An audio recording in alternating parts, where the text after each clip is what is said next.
Hello everyone, in this video you will see how I budget for the next month. Today is June, so I will create a budget for July.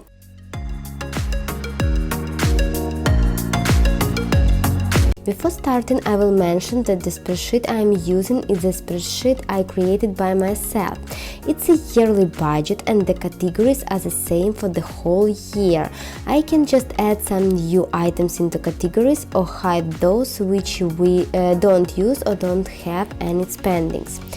Our budget has such sections: income, payments before take home, savings and expenses.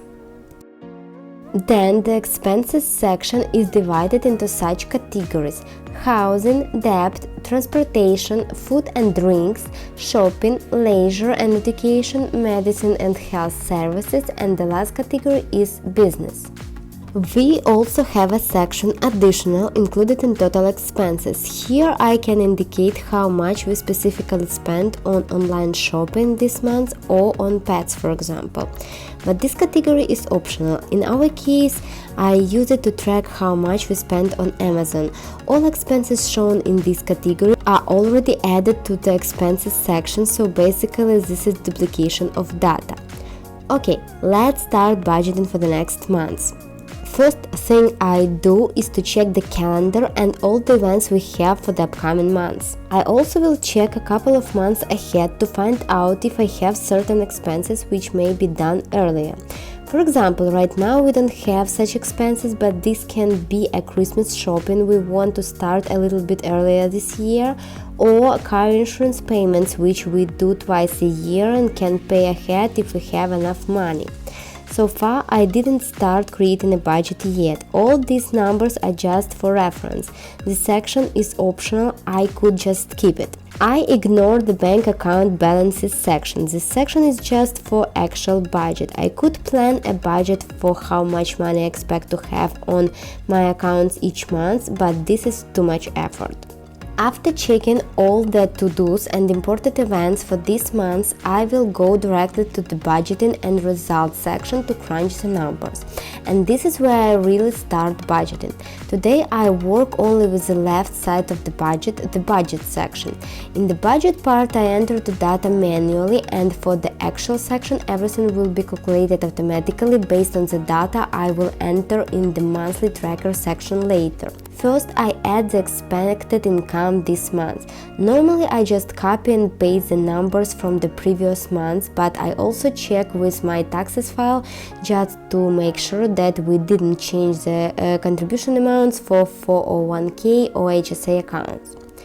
Little transfer error I use very rarely. It is in case if I want to transfer money from our savings account to use it to the upcoming months to buy something expensive. This we do only if we really need something and this month's income will be smaller than the amount we plan to spend. For example, we didn't transfer in January to invest money to our Rosa race. The market was down at that point of time and we decided to buy the shares and stocks when the prices are lower. Now let's budget for the payment before take home section. This section is optional. The numbers in it are not included in the budget, but I like to fill the data each month to control how much we invested in HSA or 401k to date. This way it's easier for me to make sure that we are investing as it was planned and will invest the maximum amount we can. Same with the insurances. I can see how much we have spent on them so far. Then I move to savings, and first I use the number in the 30% expected savings row. I will first enter this number, and this way will indicate a minimum how much I should save. The rest of the money will go towards expenses. I can see how much money I still have to budget for expenses. This is the number in the leftover row. While I will budget for expenses, this number will change and I will know how much is still left. For the housing we have, as always, our rent, electricity, water and sewer, trash and internet. This month we don't have any other expenses to spend on. I skipped the debt payment section because we don't have any debt right now. In transportation category, I budget for car fuel. This month we plan to buy fuel at least once a month, maybe when we will go grocery shopping. In food and drinks category, I always budget for groceries. Our grocery budget is $300 for a family of 2. This doesn't include cleaning products, personal care items, or alcohol. You may say 300 is too much, but believe me, most of the time the actual amount is way smaller. As I said, I will budget $50 for alcohol. We buy most of the time only beer and wine, but $50 is like a limit for us to not spend too much on alcohol. The shopping section is where I will budget for toiletries and cleaning products. The monthly budget is $100. I will divide between the two subcategories. But right now I don't think we will spend this money. Most of these products we buy in bulk.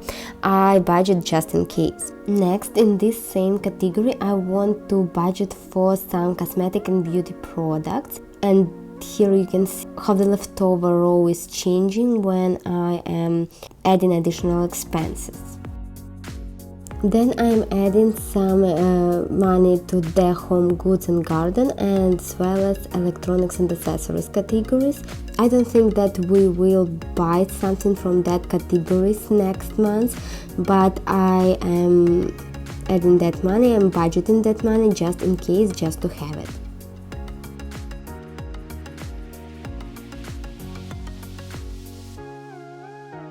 In the leisure and education section, I will budget $50 for hobbies. We love cycling and often go to different parks to ride bikes, so maybe we'll need to buy some stuff for our bikes. And here you can see me thinking how much to budget for the vacations and trips category. The planned budget for this month was $2,500, and in the beginning of the year we had a plan to travel to Ukraine, meet with our relatives, but now the plans have changed and I think we will do just a small staycation, and so I'm budgeting only $500 for this. Now let's move to the medicine and health services section. In this section I just want to budget $50 in the non-prescribed medication category, just in case we will need to buy something. And finally, business category. I budget some money into this category only when we need to visit our financial advisor, accountant, or pay business taxes. This month we don't plan to have expenses in this category. Now I realized that we might have some unexpected expenses in the home goods and garden category, and I decided to budget $1,000 for those expenses. Then I scrolled through the budget to check the numbers and entered the rest of the money we have left over into the savings section. That's it. In the leftover row I now have $0, which means all the income was distributed between the categories. For the additional optional section, I will budget $100 for Amazon. This is a standard amount I budget each month. In the results section, I check how much income we plan to receive this month, how big will be our savings, as well as expenses. And below I can easily see how we spend on each expense category week by week.